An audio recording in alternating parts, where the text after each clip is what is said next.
자, 지난 시간에서 계속 이어서 진행을 합니다. 부합, 혼합, 가공을 통틀어서 첨부라 하는데 엄격하게 이 부분을 내용을 공부할 필요는 없습니다. 즉 쉽게 말하면 세 가지 모두 다 여러 개의 물건이 결합해서 하나가 되는 것을 통틀어서 첨부라는데 그것에서 굳이 의미를 둘 수 있는 부분은 이 부분이에요. 부합. 부합. 자, 그럼 부합이 뭐냐? 자, 개념을 여기서 보시면 돼요. 두 개 이상의 동산이 뭐예요? 부합하여. 쉽게 말하면 뭐예요? 결합하여. 이런 식으로 읽으시면 돼요. 훼손하지 아니하면 원래대로 뭐예요? 분리할 수 없구나. 즉, 두 개 이상의 물건이 결합해서 하나가 됐다는 거예요. 그래서 억지로 뭐예요? 분리하려면 훼손해야 돼요. 또는 분리 비용이 더 셉니다. 배보다 배꼽이 더 커요. 그래서 억지로 분리하면 사회적으로 불이익하죠. 그래서 분리를 허용치 않고 뭐예요? 두 개 이상의 물건이 결합한 것을 뭐예요? 그대로 인정해서 하나의 물건으로 인정을 합니다. 그러면 그래서 두 개 이상의 물건이 결합해서 하나가 되었어요. 그러면 어떤 문제가 생겨요? 원래는 물건이 두 개 이상이었기 때문에 권리자가 다를 수가 있죠. 그럼 새로운 권리자를 정해야 돼요. 그 부분이 부합의 효과입니다. 부합 효과. 그때 주종을 구별할 수 있다는 뭐예요? 주된 동산의 소유자가 부합물, 다른 말로 합성물이라고 해요. 두 개 이상의 물건이 뭐예요? 결합한 물건을 부합물 또는 합성물, 하나가 된 거예요. 소유권을 취득한다. 그러나 주종을 구별할 수 없는 데는 뭐예요? 그때는 물건은 하나이기 때문에 소유권은 몇 개입니까? 하나예요. 그죠? 하나입니다. 다만 둘이서 뭐예요? 공동으로 소유를 합니다. 여기 부합이에요. 그래서 부동산에 다른 물건이 결합해서 하나 됐죠. 즉 부동산에 부합이 있으면 그 부동산의 소유자가 부합 물건의 소유권을 취득합니다. 그때는 뭐예요? 부합물의 가격이 부동산보다 뭐예요? 더 높더라도 상관이 없어요. 더 높더라도. 다만 타인이 정당한 근원에 의해서 뭐예요? 부속된 것은 부합이 일어나지 않습니다. 그 정도로 이제 부합의 개념만 기억을 할게요. 자, 혼합 가공은 뭐 크게 신경 쓸 필요 없어요.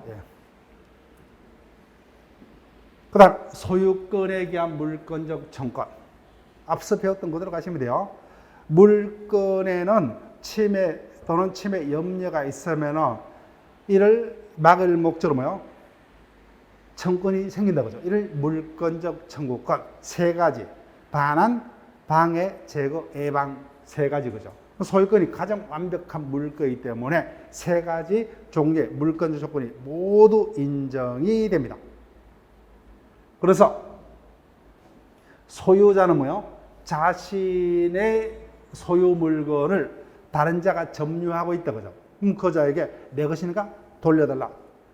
반환을 청구할 수가 있다. 다만 점유자가 그 물건을 점유할 권리가 있는 데는 뭐예요? 그때는 반환을 청구 못하죠.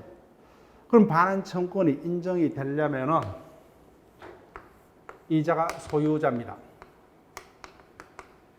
그럼 이자가 갑의 물건을 점유하고 있다 그죠? 그럼 이자에게 반환을 청구할 수가 있는데 모든 점유자가 아니라 뭐예요? 이자가 적법한 점유자라면 이자에든 반환을 청구 못한다. 그래서 원인도 없이 뭐예요? 이자가 점유하고 있는 경우. 자, 그럼 상조로 이자가 임차입니다. 그럼 갑은 을에게는 반환을 청구할 수 있었다? 없죠. 이자는 임차권은 적법한 점유할 수 있는 권리가 있기 때문에. 그래서 이와 같은 임차권 등이 없음에도 불구하고 뭐예요? 원인 없이 타인의 물건을 점유하고 있는 자에 대해서는. 그래서 이 부분은 우리가 수업 시간에 몇 번 연습을 할 거예요. 그 다음 방해, 제거, 예방 청구권이 인정이 됩니다. 즉 방해, 제거라는 뭐예요? 소유자의 점유를 빼앗아가는 형태, 이해 방법으로 소유자의 소유권 행사를 방해하고 있을 때 갑이 소유자입니다. 그런데 갑 소유 토지를 을이 강제적으로 뭐야? 빼앗아서 점유 사용하고 있다면 갑이 을에서 반환을 청구할 수 있겠죠. 근데 그런 형태가 아닌 우리 갑의 허락도 없이 갑의 토지 위에다가 쓰레기 등을 마구 쌓아두었습니다.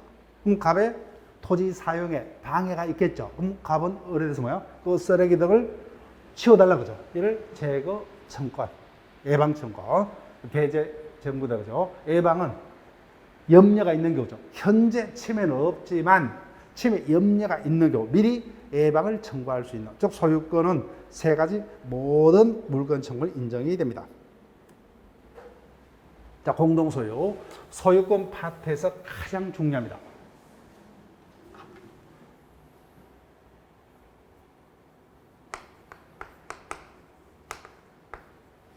자동차가 있습니다. 한 대요. 자동차가 한 대이기 때문에, 하나이기 때문에 소유권도 몇 개요? 소유권도 하나입니다. 소유권도 하나일 수밖에 없죠. 이를 일물일건주의라 합니다. 그런데 문제는 이 자동차는 뭐요? 갑을 병이 3분의 1씩 돈을 객출해서 샀습니다. 물건은 하나인데 여러 사람이 공동으로 하나의 물건을 소유를 하고 있다고 하죠. 이를 공동소유라 합니다. 공동소유는 공유, 합유, 총유가 있는데 당연히 공유를 이주를 시험 문제가 뜰 겁니다. 그래서 혼자 다 소유할 수 있음에도 불구하고 뭐요? 돈이 부족하다 그죠? 그래서 3분의 1씩 나눴어. 이와 같은 가장 느슨한 형태의 공동소유를 공유라 합니다. 공유. 시험 문제는 여기서 나옵니다. 공유. 최근에 중요한 판례도 개정이 된 경우도 있기 때문에 이 부분은 당분간 계속적으로 언제든지 재문화가 될 수가 있습니다. 이 파트는 판례까지 꼼꼼히 우리가 연습을 할 겁니다. 그래서 물건은 하나인데 각각 3분의 1씩 나눠서 그죠. 이를 지분이라 합니다. 즉 하나의 물건에 대한 공동 소유자가 가지는 뭐예요? 소유의 비율을 지분. 그 3분의 1이 3개가 모이면 뭐예요? 1이 되죠. 1이 됩니다. 언제든지 뭐예요? 단독 소유로 되돌아갈 수 있는 이와 같은 형태의 공동 소유를 공유라 합니다. 자, 합유. 합유는 조합을 우리가 배우지 않습니다. 조합을 안 배워요. 조합은 채권 강론의 계약의 하나의 종류인데 안 배워요. 그런데 이때 조합이라면 우리가 알고 있는 뭐예요? 노동조합이라든지 농업협동조합, 수산업협동조합하고는 전혀 상관이 없어요. 저 금방 예를 들었던 노동조합이라든지 농업협동조합, 임업조합 이런 것들은 뭐예요? 명칭은 조합이지만 우리가 배우는 단체 중에서는 사단에 해당합니다. 사단. 조합이 아니에요. 그럼 조합이라면은 동업체예요. 동업체. 대표적인 예가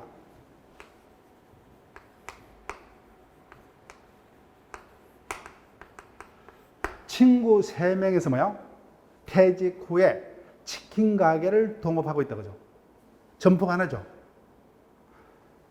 물건은 하나인데 수인이 이와 같은 동업체를 소유하죠. 이를 법적으로 조합체라고 합니다. 이와 같은 소유 형태를 합유라 합니다. 합유. 그런 정도로만 기억하시고, 합유 종류는 공유에 대한 대비 개념 정도로 특색 있는 공유와 다른 조문 정도만 몇 개 기억하면 돼요. 총류는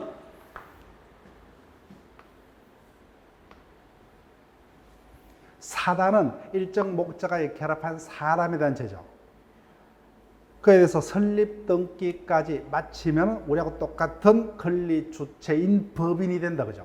근데 사단은 사단인데 아직까지 설립 등기를 못해서 법인이 되지 못한 사단을 뭐예요? 비법인 사단 또는 권리 능력 없는 사단이라 합니다.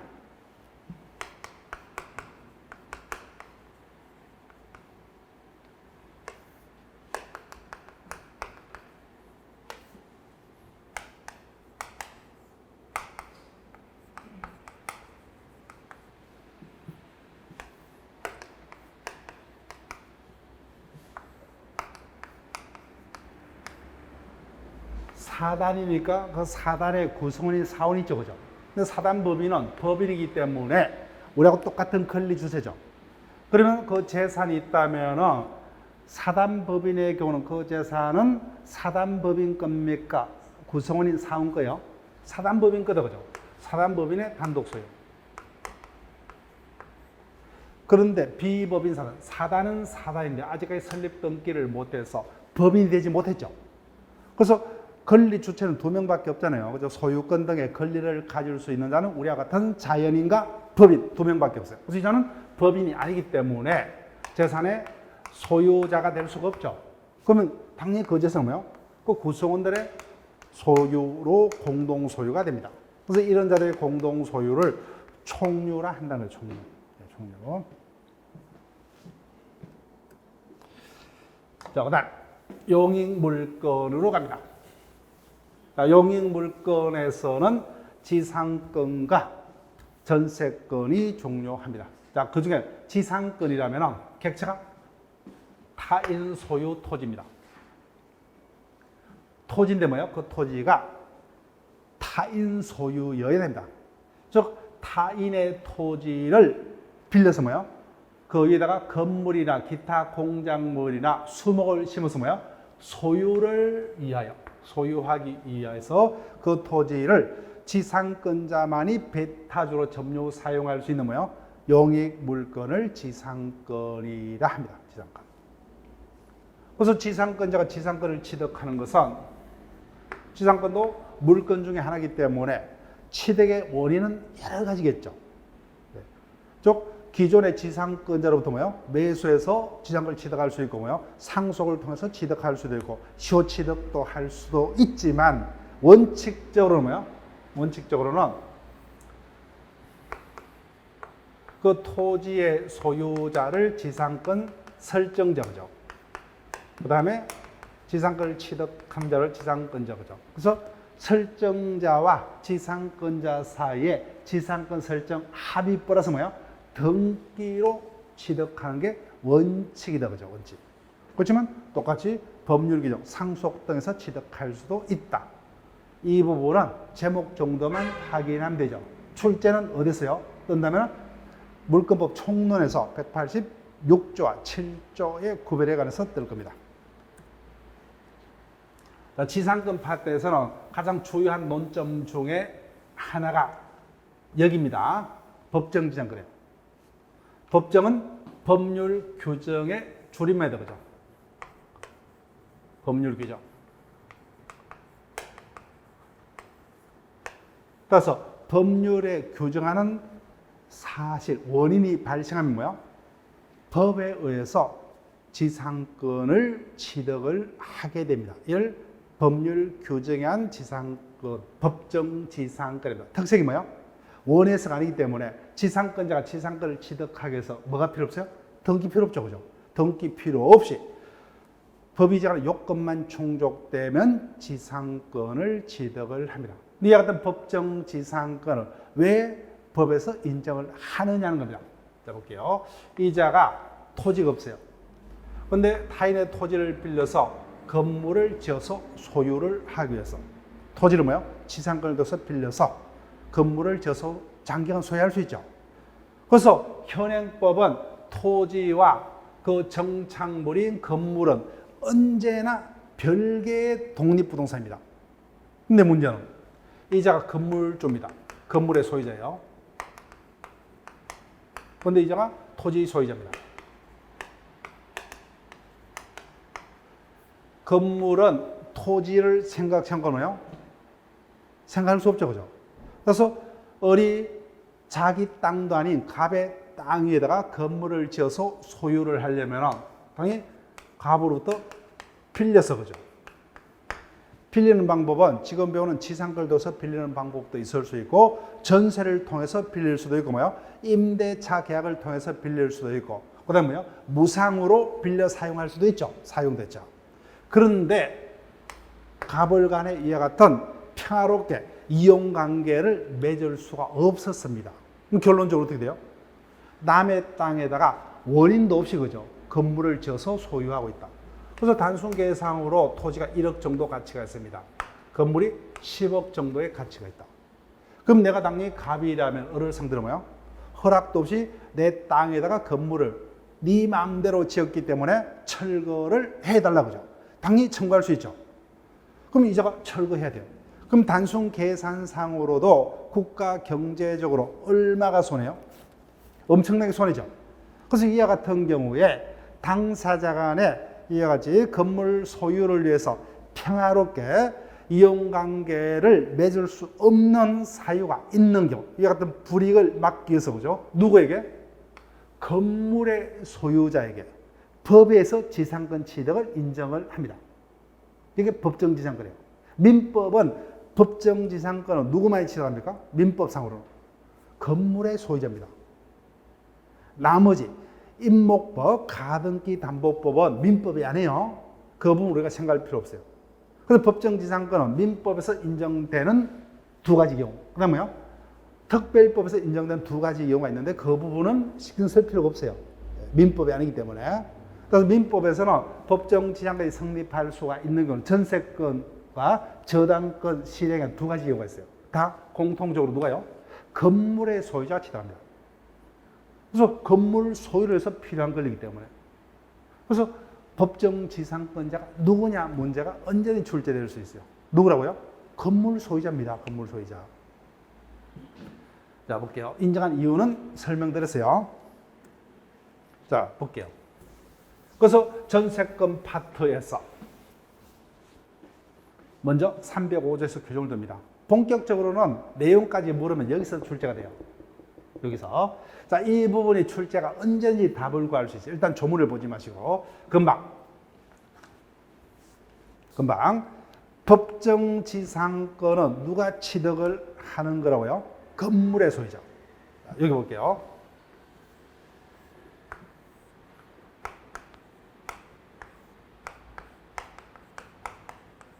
갑이 소유자입니다. 건물과 토지를 모두 소유하고 있어요. 그 중에서 을에게 건물에만 전세를 놓았습니다. 이자는 뭐요? 전세권 설정자, 이렇게 제목을 붙이면 되겠죠. 자, 을은 건물에만 전세를 얻었지만 건물을 사용함에 전혀 문제가 있어요, 없어요? 없습니다. 왜? 갑이 건물과 뭐야? 토지를 동시에 소유하고 있기 때문에. 당연히 건물의 전세를 사는 거 문제 없죠, 그죠? 이 와중에 갑이 토지와 건물은 전혀 별개이기 때문에 토지만을 벽에게 매도해버렸어요. 그래서 토지는 병이 소유자가 됐습니다. 이제는 뭐요? 건물 소유자, 토지 소유자가 달라지죠. 그때 전세권자를 포함해서 해서 법정지상권이 인정이 됩니다. 자, 그때 법정지상권은 누가 취득한다 그랬죠?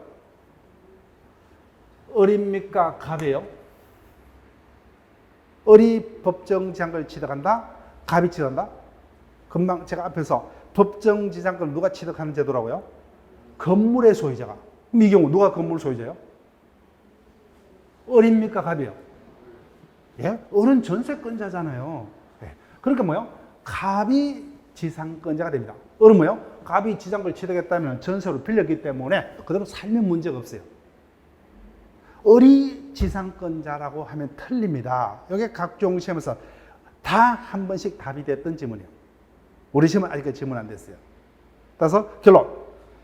법정지상권은 누가 취득한다고요? 민법상 건물의 소유자가 취득합니다. 이자가 건물 소유자잖아요. 취득했다면 이자는 갑으로부터 빌려 사용하고 있기 때문에 전세권의 이용에는 문제가 없죠. 그래서 이자라고 우리가 답을 하겠죠, 그죠? 보통은. 그걸 노리는 거예요. 따라서 볼게요. 대지와 건물이 동일인에게 속한 경우에 건물에만 전세를 놓았다, 그죠? 이때까지는 문제가 없죠, 그죠? 당연히 빌려준 자가 토지와 건물 모두를 소유하고 있기 때문에 건물에만 전세를 얻었더라도 건물 전세 목적 달성에 전혀 문제가 없어요. 이 경우에 토지를 뭐요? 타인에게 팔았죠.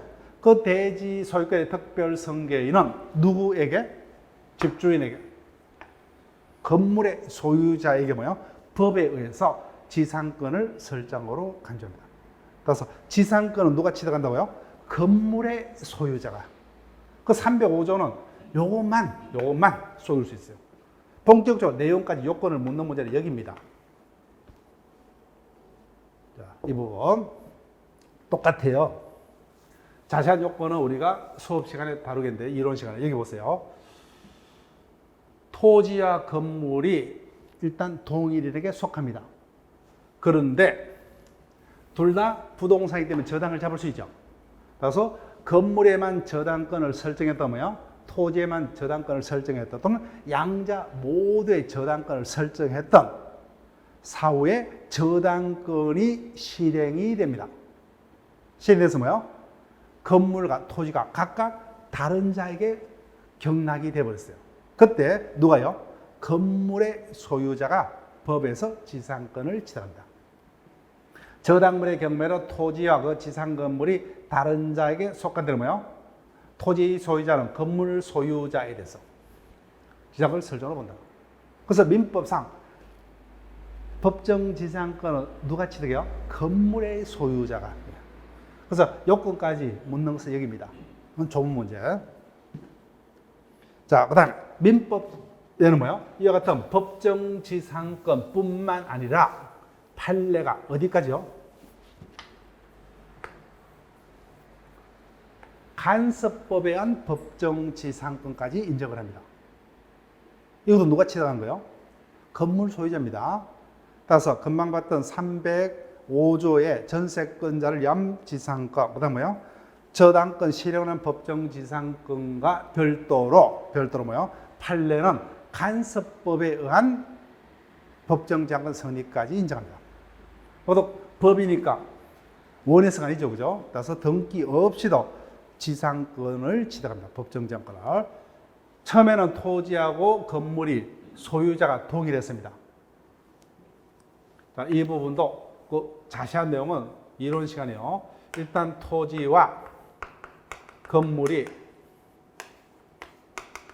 갑소유입니다. 그 이유는 뭐예요? 원인은 따지지 않습니다. 원인 불문 뭐예요? 매매가 됐던 정려가 됐던 원인 불문하고 양자 소유자를 달리하게 된 경우에 당사자 간에 뭐예요? 건물 철거 등의 약속이 따로 없었다면 뭐예요? 간섭법에 의해서 건물 소유자에게 법정 지상권 취득을 인정을 하고 있습니다. 판례가. 분묘기지권은 넘어가세요. 제목 정도는 보시고 그 대략적인 개념은 우리가 첫째 주에 설명을 들었습니다. 그 다음 지상권자의 갱신 청구권. 그래서 타인의 토지를 뭐요? 지상권을 통해서 빌려서 그 위에다가 건물을 지어서 또는 뭐요? 공작물을 지어서 수목을 심어서 소유하고 있습니다. 그런데 약정한 기간이 끝나버렸어요. 끝나버렸습니다. 자, 그럼 지상권 제도는 예전에 제가 학교 다닐 때는 법조문상에만 존재하는 제도이고 실제 사회에서는 별로 이용되지 아니하는 제도였습니다. 자, 상표를 보세요. 이자가 지상권을 취득했죠. 지상권은 채권이에요, 물건이요? 물건이죠. 엄청나게 강력하죠.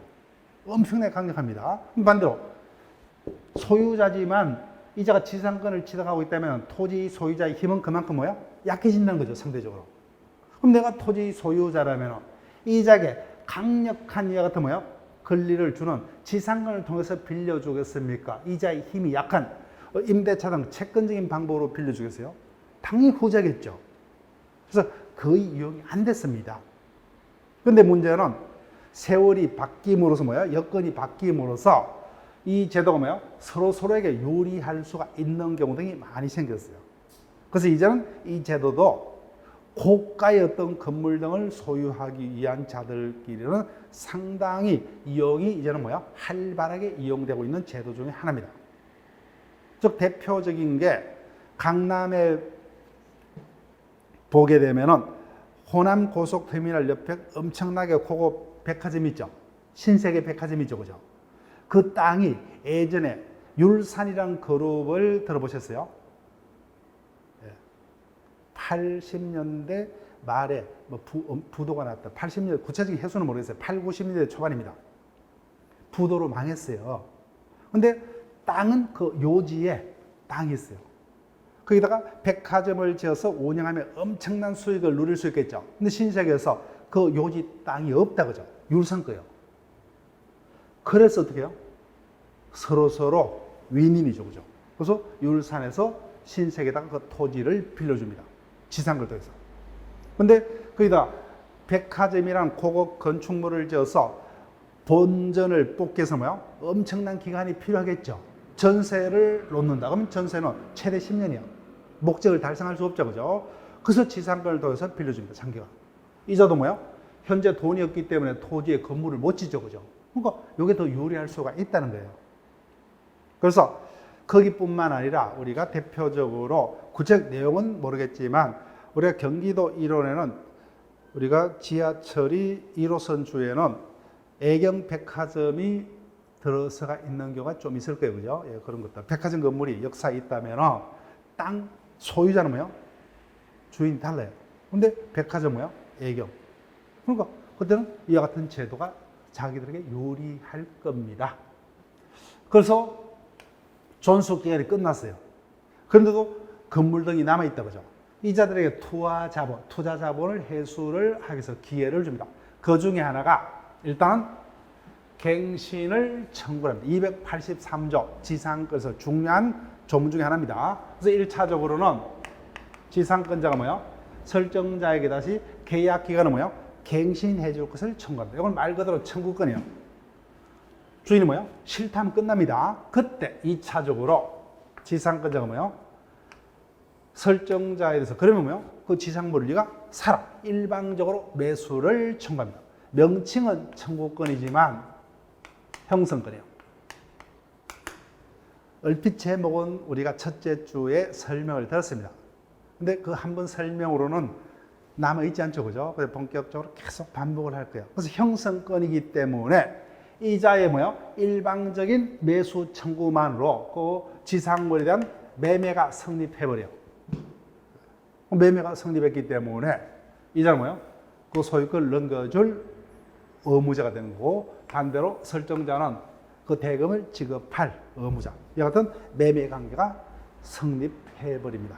그래서 이와 같은 두 가지 제도를 통해서 투하 자본을 회수할 수 있는 기회를 줍니다. 그래서 이와 같은 것은 뭐야? 정책적으로 인정되는 조문이기 때문에 강행법규입니다. 그 다음에 지료 등은 크게 의미가 없어요. 자, 지상권은 당연히 우리 자본주의 사회에서 내 땅을 이자에게 지상권을 둬서 빌려줍니다. 그럼 당연히 뭐야? 무상이겠습니까? 지료를 받겠어요? 지료 받겠죠? 이게 당연히 상식적입니다. 근데 우리 법은 지상권 성립에는 지료 약정이 반드시 필요 없어요. 그래서 일단 무상을 원칙으로, 다만 당사자 합의가 있으면 당연히 지료는 지급을 해야 됩니다. 그 다음에 약정한 지료가 뭐예요? 조세 등의 변동이라든지 목적물 부동산 가격의 변동으로 적당치 않죠. 그때는 상대방을 향해서 뭐예요? 장내에서 정감을 일방적으로 청구를 할 수가 있다. 그래서 지료 정감 청구권도 매수 청구권과 더불어 형성권이다. 뭐 그런 정도만 우리가 외울 거예요. 민법 총칙에서. 각종 대금 정감 청구권. 그 다음에 구분지상권. 구분지상권은 지하철을 생각하시면 돼요. 자, 일반 지상권은 내가 토지를 지상권을 통해서 빌렸다면 뭐예요? 그 지상권의 범위는 공중과 지하 모두, 즉 토지 소유권 범위 모두에 미칩니다. 근데 내가 토지를 타인으로부터 빌려서 사용하는데 그 토지 전부를 빌릴 필요가 없어요. 즉 지하철을 짓기 위해서는 뭐예요? 지하의 일정 공간만 빌리면 되겠죠. 이와 같은 목적으로 설정되는 지상권을 구분지상권이라 하고 우리 시험에서 5개의 지문 중에 섞여서 하나의 지문이 출제된 바는 있어요. 자, 구분지상권은 건물, 기타, 공작물이에요. 따라서 일반 지상권과 달리 수목은 빠집니다. 그러니까 수목을 소유하게 한 구분지상권이 있을 수 없어요. 수목을 심어서 소유하려면 뭐예요? 지하도 필요하고 뭐예요? 공중도 필요하죠. 안 돼요. 그래서 구분지상권은 일정 공간만으로 그 설정 목적을 달성할 수 있는 거. 지하 건물만 짓겠다 그죠? 그 다음에 지상의 일정 높이의 건물을 짓겠다. 이런 목적으로만 가능하다는 거예요. 그래서 수목을 심어서 소유하기 안 됩니다. 이 부분은 아직까지 지문화된 적이 없는데 중개사 시험은 당연히 이 부분이 지문화된 적이 있습니다. 자, 지역권. 용어만 설명드립니다. 도로가 있어요. A지, B지가 있다, 그죠? 근데 그림상으로 B지는 뭐야? 쉽게 말하면 이와 같은 토지를 우리는 어떻게 부릅니까? 맹지, 그죠? 도로 통할 수가 없어요. 도로 통하려면 갑지 일정 공간을 통행의 목적으로 이용할 수밖에 없죠. 이와 같이 자신의 토지의 편익을 위해서 뭐야? 타인의 토지를 이용이 요구되는 토지를 요역지. 반대로 뭐야? 요역지의 편익에 제공되는 토지를 성역지라 합니다. 그럼 지역권이 하면 뭐야? 일정한 목적, 이같이 통행 목적이 될 수도 있고, 그 다음에 뭐야? 뭐 조경 목적이 되든 또는 뭐야? 물을 끌어오기 위한 인수 목적이 되든 반대로 뭐야? 물을 흘려보내기 위한 배수 목적이 되든 그 목적에는 제한이 없어요. 일정한 목적을 위해서 타인의 토지를 뭐야? 자기 토지의 편익에 이용하는. 따라서 지역권은 사람의 편익이 아닌 뭐야? 토지의 편익을 위해서. 따라서 사람의 편익을 위한 지역권이라는 건 없어요. 뭐 그런 정도로만 보시고. 그 다음에 전세권입니다. 그런데 우리가 배우는 전세권은 우리가 사회에서 사용하는 일반적으로 우리가 전세하는 거하고는 다릅니다. 개념상. 자, 내가 가족과 행복하게 살기 위해서 뭐야? 거주할 공간에 건물이 나의 소유가 없습니다. 그럼 타인으로부터 빌려서 사용하겠죠. 그래서 나는 전세금을 지급하고 빌려서 사용한다 그죠. 그래서 전세라 부르지만 일반적으로 우리가 사회에서 이용하는 전세는 엄격하게 말하면 뭐야? 임대차에 해당합니다. 임대차. 다만 전세금을 지급하는 형태로 그죠. 월세를 지급치 않고 임대료를 매달 지급치 않고 전세금을 지급하는 형태로 임대차로 빌려서 이를 물권법에 우리가 배우는 전세와 구별해서 뭐 채권적 전세라 칭하는 경우도 있지만 엄밀히 말하면 임대차 중에 하나입니다. 그렇기 때문에 어떤 법? 여기에 서민들의 주거 안정에 직결되죠. 그래서 임대차 보호법에 의해서 규율이 됩니다. 그러면 내가 전세를 얻어서 전세금을 안전하게 전세권이 소멸했을 때 받아 나오기 위해서는 어떻게 합니까? 이사에서 주민등록 이전 신고하고죠. 그 다음에 계약서에다가 확정일자 받죠. 그러면 그 이후에 성립한 저당권 등보다 우선해서 나의 전세금을 변제받을 수 있다. 이게 우리가 일반적으로 말하는 전세입니다. 근데 이거는 법적으로 임대차예요. 그런데 물권법에서 배우는 전세란 그죠? 그 타인의 부동산을 전세를 들어서 빌려서 사용하는 대가인 전세금을 지급하고 객체가 뭐야? 부동산이에요. 타인 소유 부동산. 지상권은 뭐야? 타인 소유의 토지만을 대상 거죠. 이는 부동산이기 때문에 전세의 대상은 뭐야? 건물이 될 수도 있고 뭐야? 토지가 될 수도 있다 그죠? 즉 타인의 부동산을 전세권이 존속하고 있는 동안 누구만이? 전세권자만이 점유해서 배타적으로 사용 수익한 후 전세권이 끝나면 뭐야? 원래대로 반환해야 되는 권리구조. 그 다음에 전세권이 소멸하면 그 전세금을 자신의 후순위자보다 우선해서 변제받을 수 있는, 즉 용익 물건과 뭐야? 담보 물건이 결합된 대한민국의 특유한 제도로 뭐야? 전세제도. 따라서 등기까지 해야 된다. 부동산 물건인 거죠. 전세권 등기까지. 그래서 일반적으로 부동산 소유자인 전세권 설정자와 전세권자 사이의 설정 합의 플러스 뭐야? 등기까지. 자, 그래서 전세권의 경우는 여러 가지 논점이 있는데 최장기가 뭐야? 10년을 넘지 못해요. 자, 그 다음에 나머지는 우리가 수업 시간에 지금부터 할 필요는 없어요. 자, 법정갱신도 일단 느낌만 가지고 볼게요. 항상 법정이라는 단어가 있으면 어떤 단어의 줄임말이요? 법률 규정. 그래서 일정한 법률 규정에 정하는 요건이 구비되면 뭐요? 당연히 법에서 자동적으로 갱신이 됩니다. 원해서가 아니죠. 법정갱신은 법에 의해서는 그 뭐요? 갱신 등기할 필요가 있다 없다? 없어요. 자동적으로 요건만 갖추면 갱신된다 그죠. 그러니까 등기치 않더라도 전세권자는 갱신으로 누구에게나 대항할 수 있다. 이렇게 됩니다. 자, 자세한 것은 우리가 그 요건 볼게요. 이때 법정갱신은 전세 중에서도 뭐요? 그 객체가 건물 전세에 한해서만 312조 4항에서 규정을 둡니다. 토지 전세는 이와 같은 규정 없어요. 그 건물을 전세를 얻어서 사용하고 있다고 하죠. 그때 소유자인 설정자가 존속기가 만료 전 6월부터 1월 사이에 전세권자에 대하여 갱신 거절의 통지 또는 뭐요? 그 계약의 조건을 변경치 아니하면 갱신하지 아니한다는 뜻의 통지를 하지 아니한 경우에는 법에 의해서 뭐요? 그 기간이 만료한 때 앞에 전세 그죠? 전전세권과 동일한 조건으로 당사자 사이에 다시 뭐요? 전세권이 설정된 것으로 간주되는 제도로 뭐요? 법정갱신 제도로 하고 건물 전세에 한해서만 이와 같은 요건 하에서 인정이 됩니다. 그 다음에 313조요. 전세권의 존속기간을 당사자에 약정한 법 없다 그죠? 그때는 각 당사자는 상대방에 대해서 언제든지 소멸을 통과할 수 있고 6개월이 지나면 소멸합니다. 그러니까 전세권자가 소멸 통과할 수도 있고 뭐요? 설정자가 소멸 통과할 수도 있고 누구나입니다. 자, 전세권의 양도 등 쭉 보시고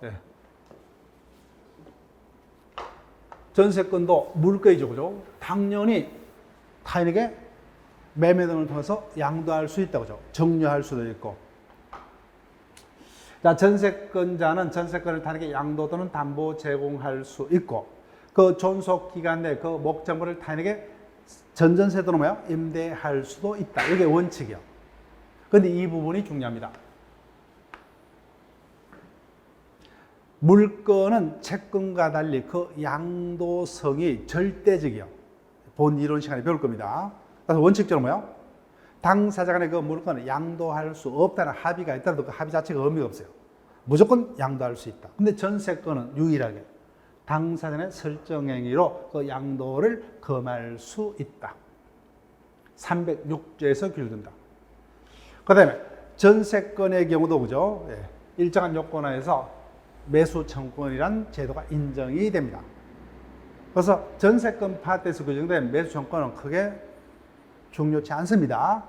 매수 청구권은 지상권자를 위한 매수 청구권이 인정되는 경우도 있고, 지상권 설정자가 가지는 경우도 있어요. 그 다음에 전세권의 경우도 집주인인 설정자가 가지는 매수 청구권도 있고, 전세권자가 가지는 경우도 있고, 그 다음에 임대차에도 똑같이 임차인을 위한 매수 청구권이 인정이 됩니다. 근데 본격적으로 매수 청구권이 그 내용까지 출제가 될 수 있는 경우는 지상권의 경우 또는 뭐야? 임대차에서 임차인의 경우지, 이 부분은 출제될 가능성이 별로 없어요. 그래서 형성권이다. 뭐 그런 정도로 우리가 쭉 대비를 할 거예요. 자, 그 다음에 48번으로 갑니다. 309조예요. 언제든지 질문화될 수 있는 논점 중에 하나입니다. 자, 상식적으로 접근합니다. 내가 타인의 아파트를 빌려서 전세로 살고 있다. 그럼 상식적으로 전등이 깨집니다. 그 다음에 벽지가 낡았다. 그죠? 그럼 이런 것들을 누구의 비용으로 고치고 살아야 돼요? 집주인이 대신해 줍니까? 빌려서 사용하고 있는 전세권자 부담으로? 후자라는 거예요, 후자. 그래서 전세권자는 그 전세 목적물의 현상을 유지하고 통상의 관리에 속한 수선을 해야 됩니다. 그래서 유지 관리에 소요되는 비용은 뭐예요? 필요비랍니다. 필요비는 누구 부담으로 되세요? 전세권자 부담으로. 그러니까 전세권자는 소유자인 설정자에 대해서 뭐예요? 필요비 상한을 청구하지 못한다. 이 부분이 나머지 타인으로부터 물건을 빌려서 사용하고 있는 자에게 인정되는 경우가 있다. 대표적인 게 임차인에게는 인정이 됩니다. 다르기 때문에 그런 부분을 우리가 기억을 하셔야 돼요. 우리 시험도 이미 지문화된 적이 있습니다. 그 다음에 담보 물건으로 갑니다. 담보물건에서도 두 문제 정도를 예상하면서 진행합니다. 자, 담보물건이라 하면은 채권자입니다. 자, 일반적으로 내가 돈이 필요해요. 누구에게 돈을 빌립니까? 은행에다 돈을 빌리죠. 네, 은행. 근데 은행은 값을 믿을 수 없다, 그죠?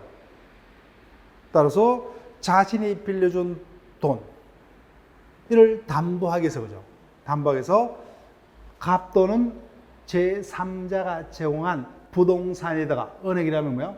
일반적으로 저당권을 잡고서, 그죠?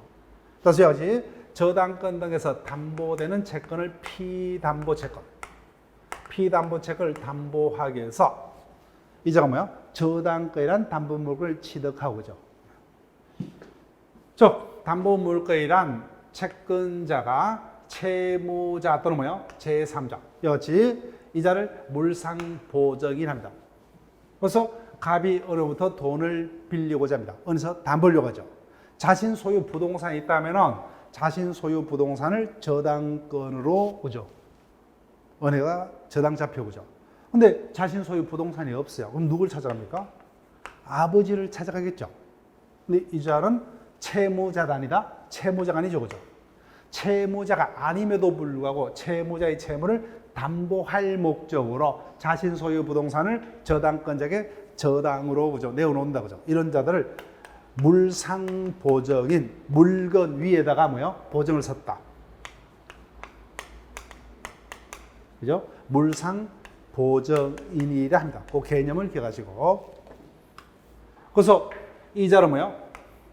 저당권자. 이자는 뭐요? 자신의 부동산에다가 저당권을 설정한 자라서 설정자다, 그죠? 따라서 특색이 저당권이란 담보권자는 누구만이 될 수 있어요? 채권자 말이, 그죠? 즉 원칙적으로 채권을 담보하기 위해서 존재하기 때문에 저당권이란 권리는 채권자 말이에요. 그렇지만 반대 당사자인 설정자는 뭐야? 채무자가 될 수도 있고 제3자인 물상보증인이 설정자가 될 수도 있죠, 그죠? 그래서 이자들이 제공한 재산에서 경매 등을 통해서 다른 채권자보다 자신의 채권을 우선 변제받을 수 있는 담보물건. 법률 규정에서 인정되는 뭐예요? 법정 담보 물건들이고 당사자 합의로 설정되는 뭐예요? 약정 담보 물건이 있습니다. 그 중에서 유치권은 법정 담보 물건이에요. 나머지 법정 질권, 법정 저당권도 있는데 신경 쓸 필요 없어요. 유치권은 법정입니다. 그 다음에요, 나머지 두 가지 질권과 저당권은 원칙적으로 약정이에요, 약정. 그 다음에 담보물건의 공통적인 성질. 자, 먼저 부종성이요. 왜 담보를 잡죠? 채권을 담보하기 위해서. 저당권이란 물건을 취득했어요. 어느 것이 주고 어느 것이 종이에요? 채권이 주고 저당권이란 권리는 종이다, 그죠? 그 주종을 정확하게 순서를 기억하셔야 돼요. 즉 내가 은행이라면 저당권이 목적이 아니라 뭐야? 채권의 담보가 목적입니다. 빌려준 돈을 뭐야? 안전하게 변제받기 위해서. 이게 주된 거예요. 그러니까 논리상 뭐야? 저당권이란 담보 물건은 주인인 피담보 채권은 뭐야? 전제로 해야만 생각할 수가 있다. 이를 부종성. 따라간다는 거죠. 종은 주에 따라갑니다. 그래서 피담보 채권이 존재해야만 담보 물건이 존재할 수 있어요. 피담보 채권이 뭐예요? 소멸하면 담보 물건도 자동적으로 소멸합니다. 따라서 갑이 채무를 변제했죠. 그럼 저당권은 뭐예요? 말소등기 없더라도 주인이 죽어버렸기 때문에 자동적으로 같이 소멸합니다. 그 다음에 수완성. 그래서 이자의 근본적인 신분이 뭐죠? 채권자죠. 그래서 갑이 아주 을이 갑에 대해서 가지는 채권을 피담보 채권을 벽에 양도합니다. 그럼 상식적으로 채권만이 넘어가겠습니까? 채권을 담보하기 위한 종된 저당권도 같이 넘어가세요? 같이 넘어가겠죠. 이를 뭐야? 수반성이라 합니다. 수반성. 그래서 저당권 파트에서는 361조에서 규정을 두고 있고 저당권 파트에서는 가장 많이 지문화됐어요. 즉 피담보 채권이 타인에게 뭐예요? 양도 등으로 이전하게 되면은 종인 담보 물권도 가치입니다. 가치. 그다음에 물상대이성이요. 물상대이성. 이 부분은 언제든 출제될 수 있어요.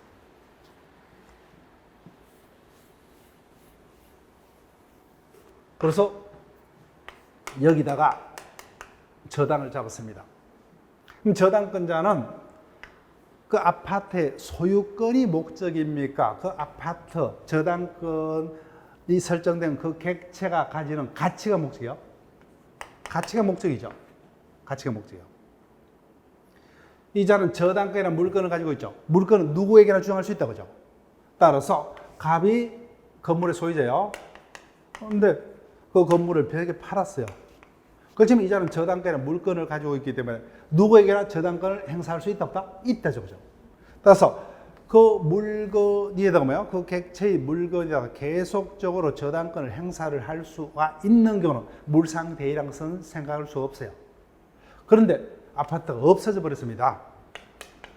멸실, 해소. 그럼 뭐요? 소용당해 버렸어요. 객체가 없어져 버렸어요. 그때는 아파트는 없어졌기 때문에 아파트에다가 저당권을 행사한다 있을 수 없겠죠. 그때 가치 변형물인 보험금, 보상금 등이 뭐예요? 갑에게 주어진다 그죠. 그때 담보권자가 뭐예요?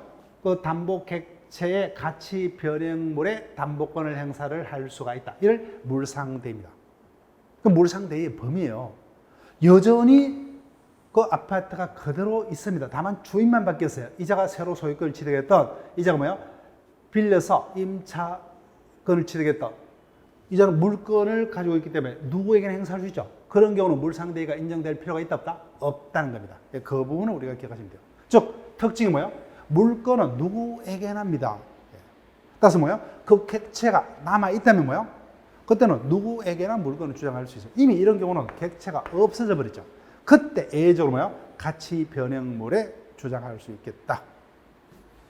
자, 목적물이 멸실, 훼손, 징수. 이제는 뭐예요? 그 목적물 자체가 없어졌기 때문에 그 목적물 자체된 담보물건의 행사는 생각할 수 없죠. 그때 그 가치 변형물이 설정자에게 주어집니다. 그때 담보권 행사를 할 수가 있다고 하죠. 그런데 이 같은 물상대의성은 모든 담보 물건이 아니라 우선 변제적 효력이 있는 담보 물건. 그 부분은 본 이론 시간에 제가 설명을 드립니다. 따라서 질권과 저당권까지만 인정되고 유치권은 인정 안 됩니다. 자, 불가분성 볼게요. 1억 원을 빌려줬어요. 1억 원. 그런데 갑이 중간에 5천만 원을 변제했어요.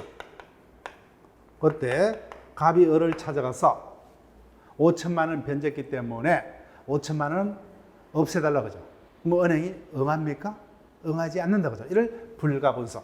즉 피담보 채권의 전부에 대한 변제가 있을 때까지는 그 목적물 전부에서 끝까지 담보권을 행사를 할 수 있다. 이를 불가분성이라 하고, 그 다음 우선 변제적 효력은요.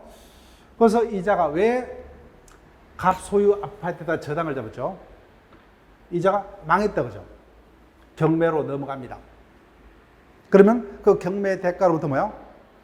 등기 손해에 따라서 자신의 후순위자인 채권자 등보다 자신의 채권을 먼저 변제받는다 그죠? 이를 뭐요? 우선 변제적 효력이라 한다. 이와 같은 목적하에서 이와 같은 우선 변제적 효력은 질권과 저당권에만, 유치권은 인정 안 됩니다.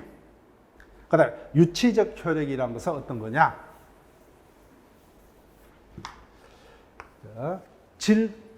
전당포를 생각해 보세요. 전당포.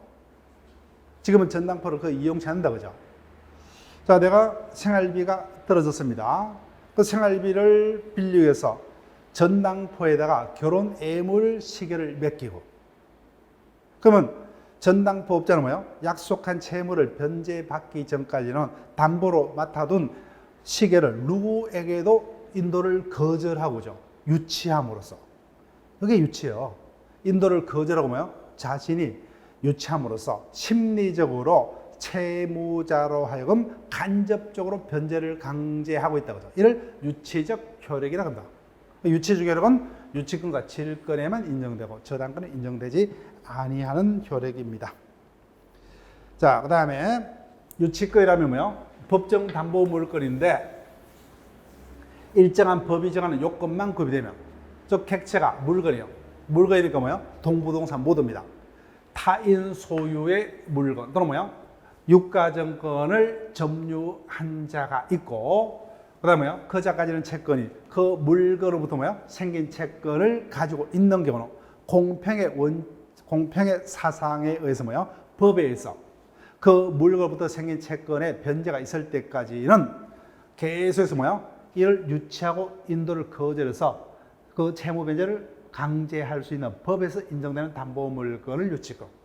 그래서 우리가 길을 가다 보면은 건물 공사가 멈춰져 있죠. 플랜카드가 붙어죠. 유치권 행사 중이오니 타인의 출입을 금하. 그러면 공사업자가 뭐요? 공사비 대금 채권을 담보하기 위해서 유치권을 행사하고 있는 경우다, 그죠? 이를 유치권이라 합니다. 자, 질권은 일단 전당포를 생각하시면서 한번 읽어보시고. 자, 그러면은 저당권. 앞에 설명했다, 그죠? 은행이 저당권자고 채무자 소유의 부동산이 있다면 뭐요? 자신 소유 부동산. 없다면 뭐요? 아버지, 물상보증인.